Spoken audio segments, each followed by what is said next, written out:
स्वागत है आपका विनोद शर्मा जी नई परख के मंच पर एक बार फिर। इस वक्त इस्लामाबाद के ऊपर सारी दुनिया की निगाहें टिकी हुई हैं। वहां पर कड़ी सुरक्षा का बंदोबस्त है, 2 दिन की छुट्टी कर दी गई है और वार्ता जो शिखर वार्ता होने वाली है उसको कवर करने के लिए आने वाले पत्रकारों के लिए वीजा ऑन अराइवल की भी घोषणा की गई है। जिन मेहमानों के वहां पे आने की संभावना जताई जा रही है उसमें इजरायली मेहमान नहीं है। इसका सीधा मतलब यह है कि चूंकि पाकिस्तान ने इजराइल को एक राष्ट्र के रूप में अभी तक मान्यता नहीं दी है, इसलिए इजराइल के प्रतिनिधि इस वार्ता में हिस्सा नहीं लेंगे।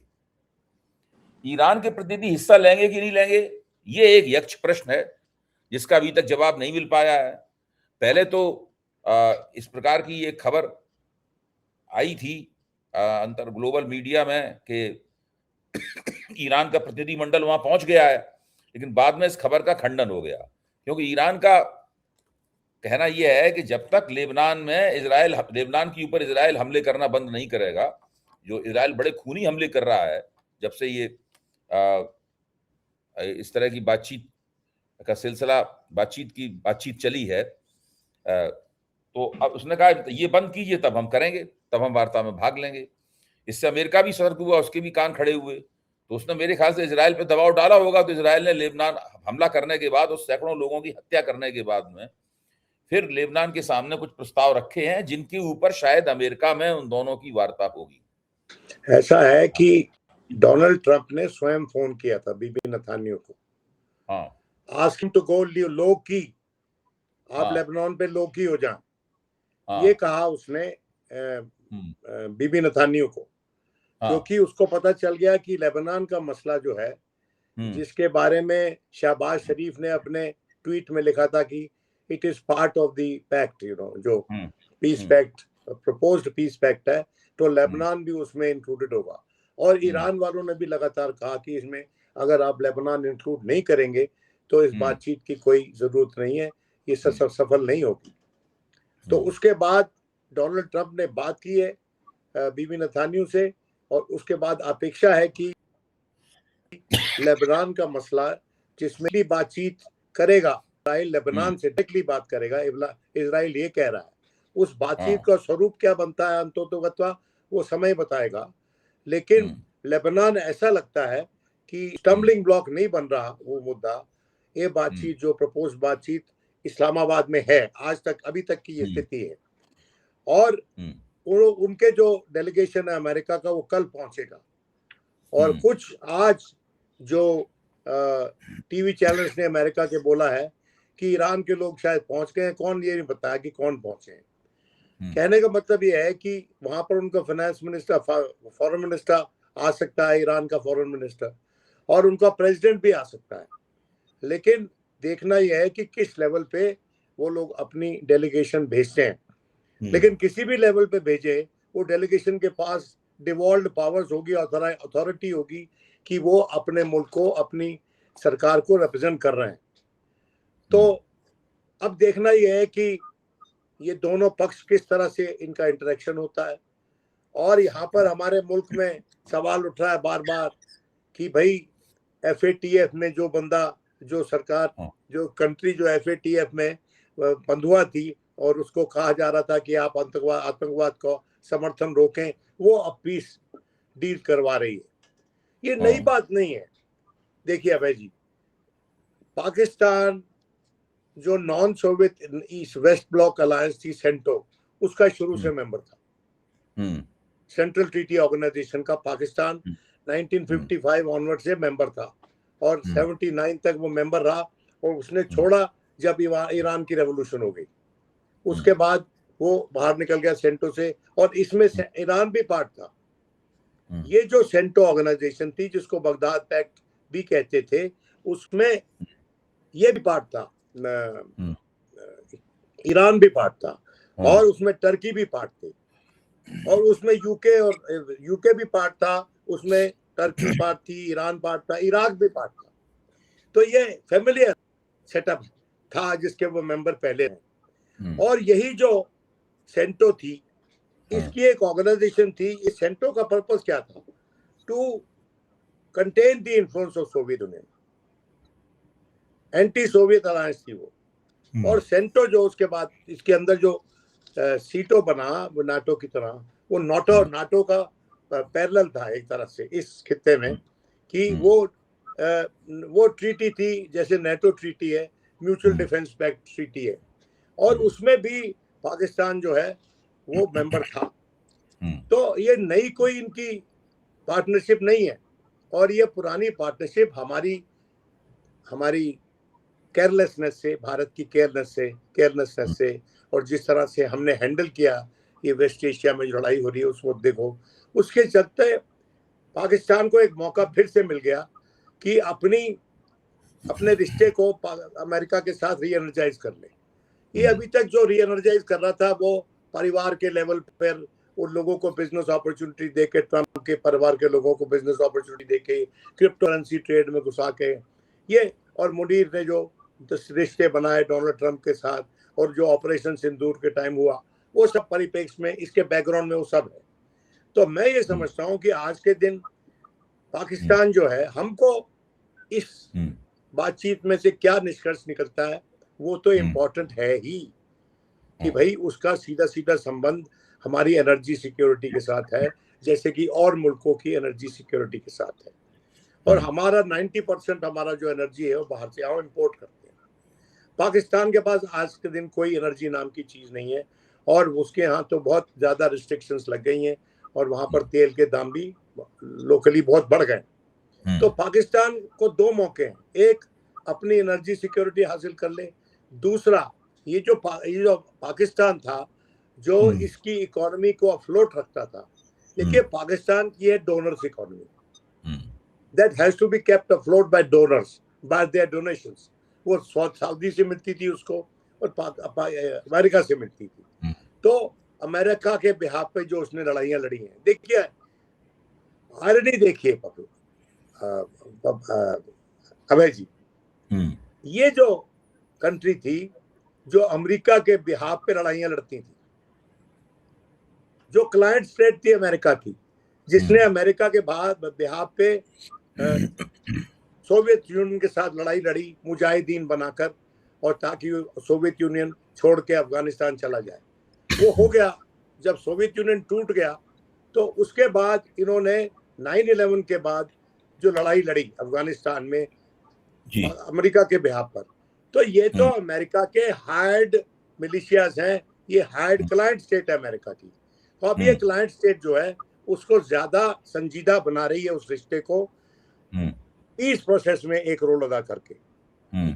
मतलब पीस टाइम में भी हम आपके अलाई हैं और वॉर टाइम में भी हम आपके अलाई हैं। तो ये हमारे लिए चिंता का विषय है कि ये जो इनका रिश्ता नया ना बना है, ये रिश्ता क्या कहलाता है, ये हमको थोड़े दिनों में पता चलेगा। और ये जो रिश्ता है ये क्या क्या क्या क्या चेहरा बना के पेश करता है, क्या स्वरूप लेता है, ये हमको आगे पता चलेगा। लेकिन आज के दिन इस्लामाबाद में पूरी प्रिपरेशन जारी है, और उनके अमेरिकन टीवी चैनल्स के लोग पहुंच गए हैं वहां पर। उनके फॉरेन ऑफिस ने स्टेटमेंट इशू की है कि आप आ जाइए, हमने सब एयरलाइंस को कह दिया है कि बिना वीजा के आपको टिकट दे देंगे, you will get the visa on arrival. तो वो जो मीडिया में अपनी जो पैंट बनाना चाहते हैं, जो अपनी छवि बना के पेश करना चाहते हैं, उसका भी इंतजाम इन्होंने पूरा किया। तो पाकिस्तान जो है भले ही पीस इस बातचीत में से निकले या ना निकले, क्योंकि हमको तो अभी ये बातचीत में से क्या निकलता है हमको उसका कोई ज्ञान नहीं है, क्योंकि बातचीत तो कल शुरू होनी है। लेकिन उस बातचीत में से जो मर्जी जो कुछ भी निकले, जो पाकिस्तान है ये इस मौके का किस तरह से उपयोग कर रहा है, इस पे हमारी लीडरशिप को, हमारी सरकार को, हमारी एजेंसीज को, हमारे फॉरेन ऑफिस को बड़ी पैनी और नजदीक नजर रखनी पड़ेगी। और ये शायद वो रख भी रहे हैं, लेकिन अब देखिए ना कि ये हमारी सरकार जो है, ये तो किसी पत्रकार को चला भी जाए, पाकिस्तान चला भी जाए तो उसके ऊपर सर्वेलेंस बिठा देते थे। तो अब कौन जाएगा वहां? हाँ, कोई तरफ से जाएगा और करने के लिए नहीं, या क्या उसको निमंत्रण भी मिलेगा पाकिस्तान की तरफ से, ये देखने वाली बात है। लेकिन हो सकता है कि हमारे लोग चले जाएं, कोई हमारे पत्रकार बंधु चले जाए, कुछ टीवी चैनल सोचे कि भेजने का, तो उसमें अमेरिकन एम्बेसी से शायद उनको they can find a seat in the briefing room, जहां पर इस बातचीत होगी कि क्या हुआ, उसका नतीजा क्या निकला। लेकिन एक जो पॉजिटिव चीज पाकिस्तान ने की है वो ये, सॉरी, जो अमेरिका ने की है कि जेडी वैंस को इसमें इंक्लूड किया है। No, JD Vance was always a war skeptic, और जब इन्होंने लड़ाई का फैसला भी लिया तो जेडी वैंस डाइसेंट कर रहा था, वो कह रहा था मत करो ये, don't get involve this war. उसने सलाह दी लेकिन उसकी सलाह नहीं मानी गई, और अब उसको बातचीत के लिए इसलिए रखा गया है। पहले तो स्टीव विटकॉफ और जो क्या कहते हैं उसका जो दामाद है डोनाल्ड ट्रंप का, जेराड कुशनर, वो दोनों बातचीत कर रहे थे। लेकिन अब इसमें JD Vance is leading the talk, will lead the talks जो कल होंगी। तो मैं समझता हूं कि एक तरह से उन्होंने ईरानियंस को एक ऐसा चेहरा, जिस चेहरे पे वो अनुपात में विश्वास कर सकते हैं। भाई end of the day American ही है। जैसा कि उसके बारे में, हेनरी किसिंजर के बारे में पूछा जब गोल्डा मेयर को किसी ने कि हेनरी किसिंजर जो ये शटल डिप्लोमेसी करता है आपके और इजराइल के बीच में, उस जमाना डिफरेंट था, तो ये तो सबसे पहले अपने आप को अमेरिकन मानता है, फिर अमेरिकन सेक्रेटरी ऑफ स्टेट मानता है, और आखिर में अपने आप को जू मानता है। तो उसने बोला था गोल्डा मेयर ने कि हमें इससे कोई फर्क नहीं पड़ता, हम तो हिब्रू में फ्रॉम लेफ्ट टू राइट पढ़ते हैं। तो ये अपने आप को जू सबसे पहले मानता है, वो हम लेफ्ट टू राइट पढ़ते हैं। तो ये होती डिप्लोमेसी कि कठिन परिस्थिति में एक ऐसे कठिन सवाल का जवाब आप किस अदा से देते हैं, ये देखेंगे हम जब यहाँ बातचीत होगी। देखिए ये जो फाइन पॉइंट्स थे डिप्लोमेसी के, वो आज के दिन नजर नहीं आते हमको। गाली गलौज हो गया डिप्लोमेसी भी हमारी तरफ। हम भी जब बातचीत करते हैं पाकिस्तान के बारे में, या पाकिस्तान हमारे बारे में बातचीत करता है, तो एक तिरस्कार भाव से करता है, इस अदा में नहीं करता, इस उद्देश्य से नहीं करता कि बातचीत चलती रहे। और हमारे यहाँ तो हो गया फैसला कि हमने किनसे बात नहीं करनी, talks and terror don't go together. वो सही पोजीशन है हमारी। और लेकिन इसमें चैनल्स ऑफ कम्युनिकेशन हमेशा खुली रहनी चाहिए, बहुत जरूरी होता है। और खुली हुई है वो उसका एक प्रूफ ये है कि हमारे यहाँ उनका एक मिशन है और उनके यहाँ हमारा मिशन है। भले वो डाउनग्रेडेड है, छोटे लेवल पर है, फुल हाई कमिश्नर के लेवल पे नहीं है, लेकिन है तो सही, चैनल ऑफ कम्युनिकेशन है तो सही। अभी आपने अर्ज किया, दानिशमंदी तो दिखाई है दोनों तरफों में। बिल्कुल, अभी आपने कहा कि भारत को इसके ऊपर नजदीकी निगाह रखनी चाहिए।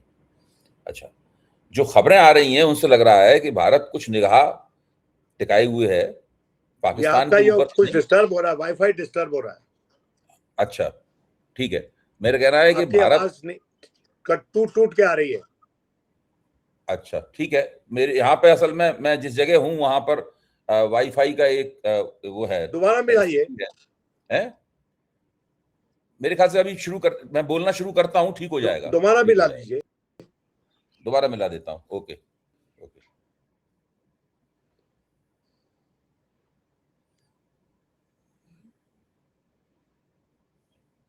अब ठीक हुआ? मुझे आवाज नहीं आ रही आपकी। अच्छा, पहले आ रही थी आवाज, पहले आ रही थी। अब थोड़ी बेटर हुई है। हाँ, मैं बोलना शुरू करता हूँ, फिर रुक गई। ओके। हाँ, ओके, अब मैं बोलता हूँ। आवाज आई आपको मेरी? हाँ, ठीक है। हाँ, ये कहा ही जा रहा है कि भारत नजदीकी निगाह रख रहा है। खबर इस तरीके से आ रही है, भारत मध्य एशिया के ऊपर, मिडिल ईस्ट के ऊपर निगाह रख रहा है।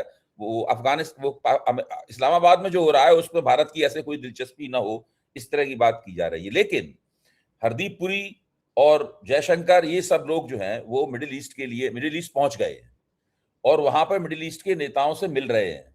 शायद उसके वहां से वो कुछ अपना प्रभाव डालना चाहते हैं कि हम बिल्कुल पहलकदमी से शून्य नहीं है, हमारे पास भी कुछ पहलकदमी है करने के लिए। अब आप बताइए, इस्लामाबाद पे सारी दुनिया की निगाहें होंगी और ये वहां पे मिडिल ईस्ट में शेखों के साथ बैठे हुए हैं। पाकिस्तान ने इतना दांव लगा दिया है। रियर गार्ड एक्शन जी, रियर गार्ड एक्शन।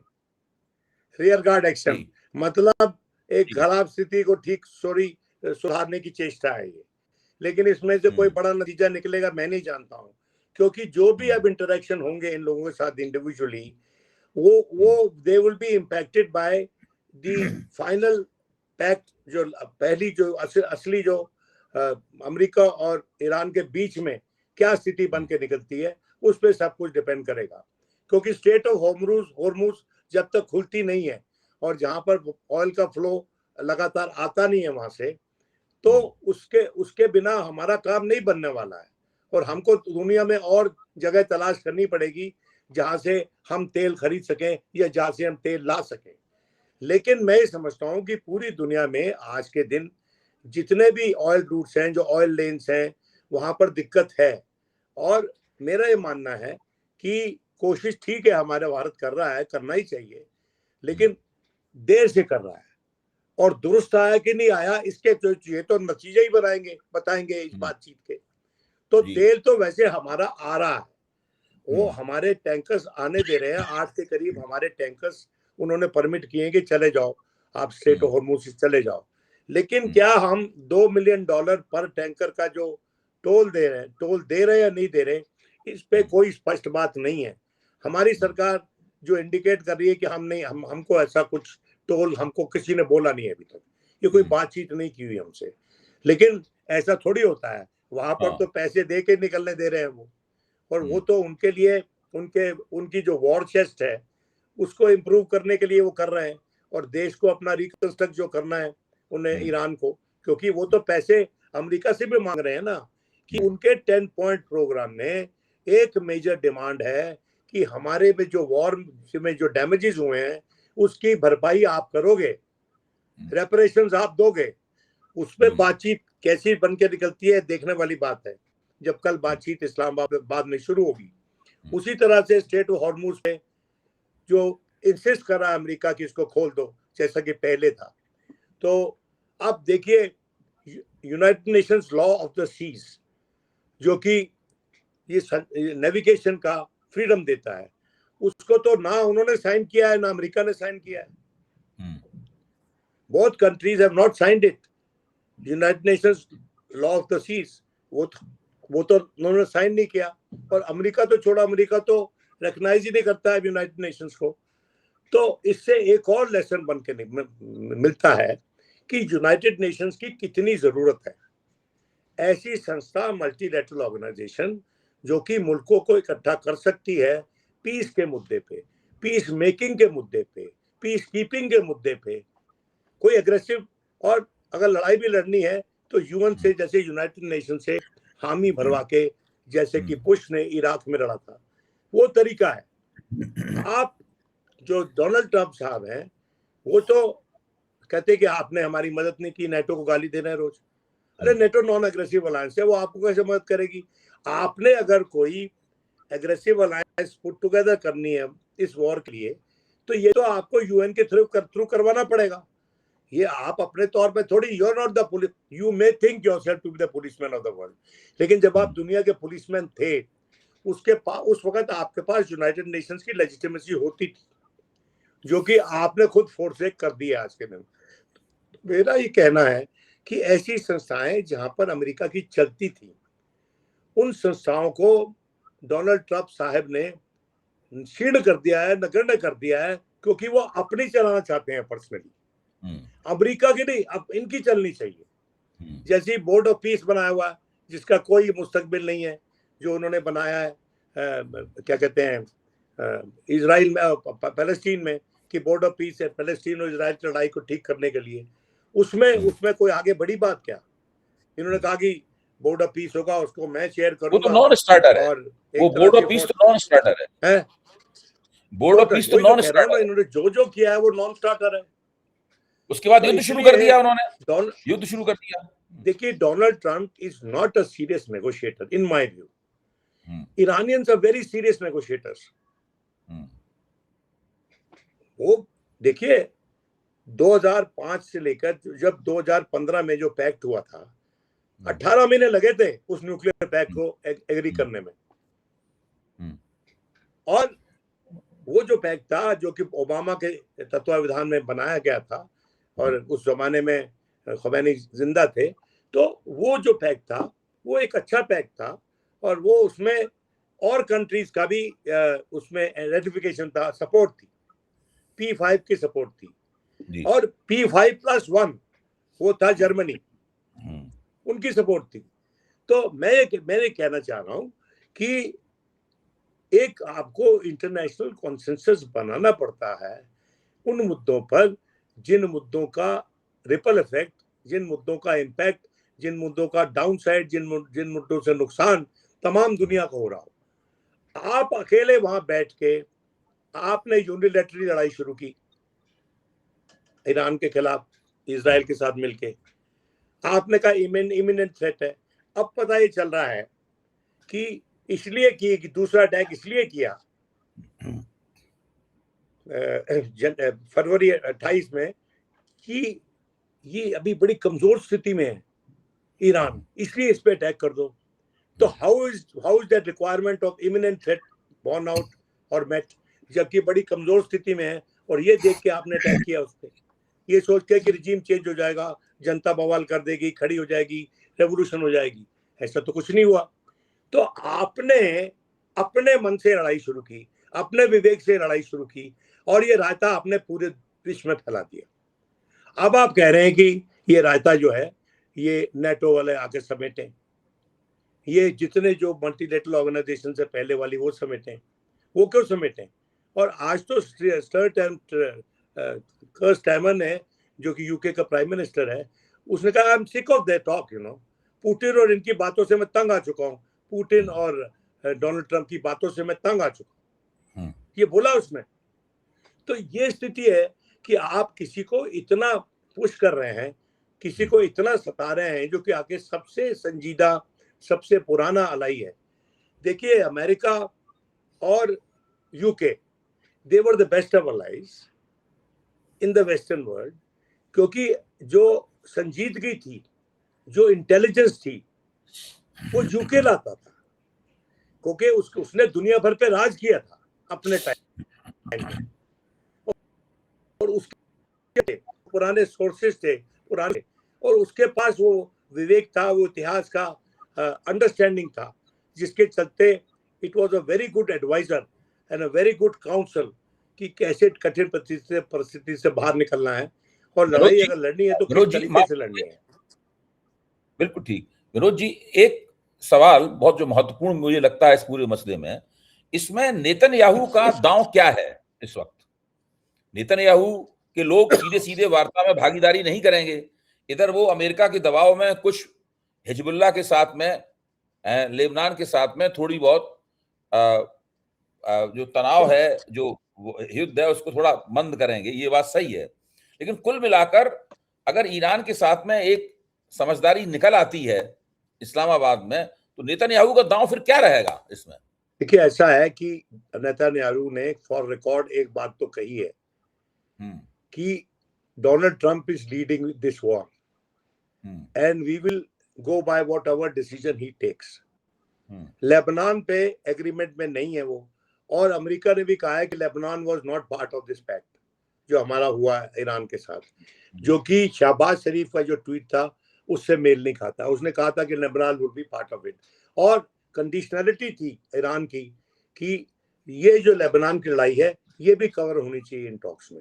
तो कल जब बातचीत होगी, कल जब नेगोशिएटिंग टेबल सेटअप होगी और दोनों आमने सामने बैठेंगे, उस वक्त ईरान क्या कहता है और अमेरिका क्या जवाब देता है, और अमेरिका क्या कहता है, ईरान क्या जवाब देता है, वो सब चीजें सामने आ जाएंगी। आप देख लीजिएगा, क्योंकि इसमें इन टॉक्स में कॉन्फिडेंशियलिटी नहीं रहेगी। इन टॉक्स में दोनों साइड ये प्रूव करने की कोशिश करेंगी कि हमने अपनी stated positions, stated national positions तो दोहराई हैं, हमने बताया उनको। तो कल की जो बातचीत है उसमें मैं नहीं समझता हूं कि कोई बड़ा फॉरवर्ड मूवमेंट होगा, except that talks about talks, जो कहते हैं डिप्लोमेसी में talks about talks, these will be talks about talks, मतलब ये बात करेंगे, उसके बाद दोबारा बात करने का फैसला लेंगे, क्योंकि आप कह रहे हैं ये बातें कई राउंड्स में होंगी। जब जब विनोद तक जी, आप कह रहे हैं कि ये बातें कई राउंड में चलेंगी, ये वार्ता इस्लामाबाद राउंड तक सीमित नहीं रहेगी, इसके बाद फिर से बातचीत होगी। ये आपका डिस्टर्ब होगा वाईफाई। हाँ, मेरा कहना है कि आप ही कह रहे, आवाज मेरी आई? वाईफाई डिस्टर्ब हो गया। हाँ, कोई बात नहीं, अभी ठीक हो जाएगा। जी, क्या मेरी आवाज आ रही है आपके पास? अब आ रही है। हाँ, मेरा कहना है कि आपके कहने का मतलब ये है कि इस्लामाबाद ये बातचीत का पहला राउंड है, इसके बाद और भी कई राउंड होंगे। बिल्कुल। हाँ, और वो इस्लामाबाद नहीं, 100%। कहीं और भी हो सकते हैं। और क्या, थर्ड पार्टी, जैसे हमारा और पाकिस्तान की एंगेजमेंट होती थी थर्ड कंट्री में, जब आपस में बातचीत नहीं रहती दो मुल्कों की, तो वो प्रॉक्सिमिटी टॉक्स में रिजॉर्ट करते हैं, जैसा कि पाकिस्तान ने किया ईरान और अमेरिका के बीच में जी। और जब वो आमने सामने बैठते हैं तो एक दूसरे के मुल्कों में नहीं, जत्री में बैठते हैं। तो इस्लामाबाद का एक रोल रहा था, वो वहां बैठे हुए थे। इसमें टर्की का भी रोल रहा है, हो सकता है नेक्स्ट टॉक्स टर्की में हो जाए, या इसमें इजिप्ट का भी रोल रहा है, तो नेक्स्ट टॉक्स। भाई देखिए, बात सुनिए, जो कैंप डेविड अकॉर्ड हुआ था तो इजिप्ट ने इंटरसीड करके करवाया था ना। तो ये जो डिफिकल्ट डिप्लोमेटिक एंगेजमेंट्स होती हैं, इनको बनाए रखने के लिए अपनी स्टेटेड पोजीशन से मुल्क जो है वो रिजाइन नहीं करते, वो उससे नीचे नहीं उतरते, उनको दोहराते हैं और पहले राउंड में दोहराएंगे और फिर उसके बाद उसमें क्या कंसेशन दे सकते हैं और क्या कंसेशन उनको मिलने की संभावना है, इस पे वो विचार करते हैं। So these talks are not a one off affair, पर इसमें ये जरूर है कि इन टॉक्स में से एक बात निकल सकती है कि as we have decided to talk more about talks and keep the dialogue on, तो उसके चलते हम दोनों मुल्क ये डिसाइड करते हैं कि जो सीज फायर है ये 15 दिनों की है, अगर लंबा समय लगेगा तो इसको लंबा भी किया जाएगा, बढ़ा दिया ये तो कर सकते हैं। इससे एक सैल्यूटरी इम्पैक्ट होगा इकोनॉमीज पे। देखिए, डोनाल्ड ट्रंप का मेन उद्देश्य है कि वो अपने देश की इकोनॉमिक व्यवस्था को अस्त व्यस्त नहीं करना चाहता, जो कि एनर्जी की किल्लत और उसकी बढ़ती हुई कीमतों के चलते वहां कर उसका आवाम जो बहुत विचलित है, बहुत नाराज है, बड़ा गुस्से में, तो उसको ठीक करना है उसने। और ईरान ने ये दुनिया को जताना है कि it is not, Iran aggressor state नहीं है, एग्रेसर स्टेट इजराइल और अमेरिका थे, उनके ऊपर जिन्होंने अटैक किया। जी, बहुत बहुत धन्यवाद विनोद जी। थोड़ा सा हम लोगों का वाईफाई डिस्टर्ब रहा है, लेकिन कोई बात नहीं, हम लोग इस परिस्थिति में महत्वपूर्ण बात की। दो बातें आपकी बातचीत से निकल कर आती हैं। पहली ये कि पाकिस्तान ने इस्लामाबाद में शिखर सम्मेलन कराकर एक बहुत बड़ा दांव लगाया है ताकि उसकी एक अंतर्राष्ट्रीय छवि और दक्षिण एशिया में उसकी छवि जो है वो ठीक हो। दूसरी यह है कि ये बातों के बारे में यहाँ बातें होंगी पहले राउंड में, पहले चक्र में लोग अपने अपने दावेदारियों पर कायम रहेंगे। उसके बाद में ज्यादा संभावना इस बात की है कि युद्ध विराम की अवधि और बढ़ा दी जाए ताकि किसी दूसरे मुकाम पर, इस बार इस्लामाबाद में बातचीत हो रही, दूसरा चक्र किसी और देश में हो सकता है। ये पहिया घूमता है डिप्लोमेसी का।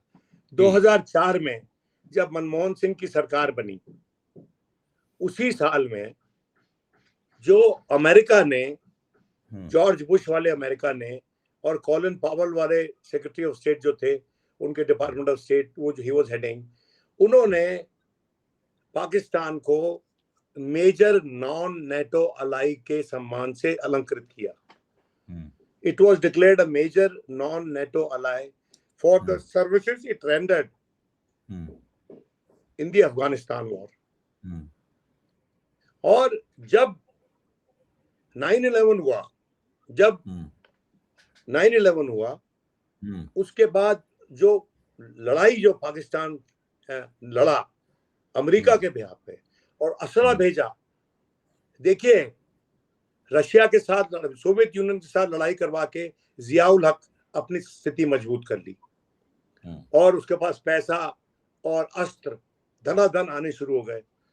जब वो लड़ाई हुई, अगर आपको याद हो, जहां पर इनको निकालना था, ऑक्यूपेशन फोर्सेस जो सोवियत यूनियन की, उनको अफगानिस्तान से निकालना था, वो काम जियाउल हक के टाइम में हुआ। उसके बाद जो 9/11 के बाद जो अटैक हुआ 9/11 का, उसके बाद जो लड़ाई लड़ी अफगानिस्तान में पाकिस्तान ने अमेरिका के बिहाफ पर, उनके बिहाफ पर जो उनको मदद की, जो लड़ाई लड़ी, वो लड़ाई जो थी उसको भी, उसका भी उनको मुआवजा मिला, और मुशर्रफ के टाइम में हुआ।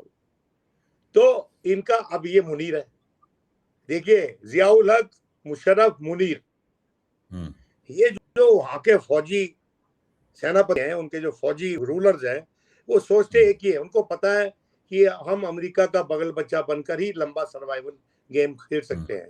और आज के दिन जो मिलिट्री एस्टेब्लिशमेंट है, जिसके एप्रन स्ट्रिंग से सिविलियन एस्टेब्लिशमेंट वहां पाकिस्तान की बंधी हुई है, वो दोनों वही गेम फिर से खेल रहे हैं, और इस बार ये पीस रिग बन के खेल रहे हैं, ये लड़ाई नहीं लड़ रहे उसके बिहाफ पे। तो देखिए पूरा भैया घूम गया। और हम जो 2004 में जो हमारे, जब मनमोहन सिंह आए थे तो इनको मेजर नॉन नेटो अलाई बनाया गया था। अब आप देख लीजिए कि गिन लीजिए कि इंडो यूएस न्यूक्लियर डील भी जॉर्ज बुश के टाइम ही हुई थी जी। तो कैसे डिप्लोमेसी का रंग बदलता है, कैसे मुल्कों की पोजीशन बदलती है, और कैसे एक एडवर्स सिचुएशन को एक फेवरेबल सिचुएशन में कन्वर्ट किया जाता है। ये हमारे पास केस स्टडी है, जो 2004 के बाद जो हमारी तब्दीली आई अमेरिका के साथ रिलेशनशिप में, जो शुरुआत की। हाँ, तो इसलिए भारत को सबक सीखना चाहिए। बिल्कुल, भारत को इससे सबक सीखना चाहिए। आज स्थिति यह है कि इस्लामाबाद में शिखर सम्मेलन हो रहा है और भारत के जो विदेश मंत्री बन गया, वो बैठे हुए वहां पर client state for war has become a peacenik, client state for peace. ये बदला मामला, स्वरूप बदला है। किसकी गलती थी? ये तो इतिहास के जो लेखक हैं, historians will come to a conclusion. लेकिन आज के दिन जब मैं मनमोहन सिंह की बात कर रहा हूं, तो मनमोहन सिंह जो है, जिनकी मैं बहुत रिस्पेक्ट करता था, वो कहते थे ना कि हिस्ट्री विल जज मी बेटर। उन्होंने कहा था ना कि हिस्ट्री जो है, इट विल जज me better, it will be fair to me. और उनके जिंदा रहते हुए तो गाली पड़ी उनको, लेकिन आज के दिन हमको लग रहा है कि उन्होंने जो कोशिश की उससे हमारे रिश्ते अमेरिका से बड़े सुधरे, जो कि सक्सेसिव गवर्नमेंट्स ने आके उन पे बिल्ड किया, और मोदी जी ने उसके फल फ्रूट खाए। अब जो है वो जो बाग है, वो मैं समझता हूँ कि वो बारूद से जल गया लगता है। तो देखते हैं कि क्या होता है आगे। बिल्कुल, बहुत बहुत धन्यवाद, बहुत बहुत धन्यवाद, बहुत बहुत धन्यवाद। Okay, bye bye bye. कल जो है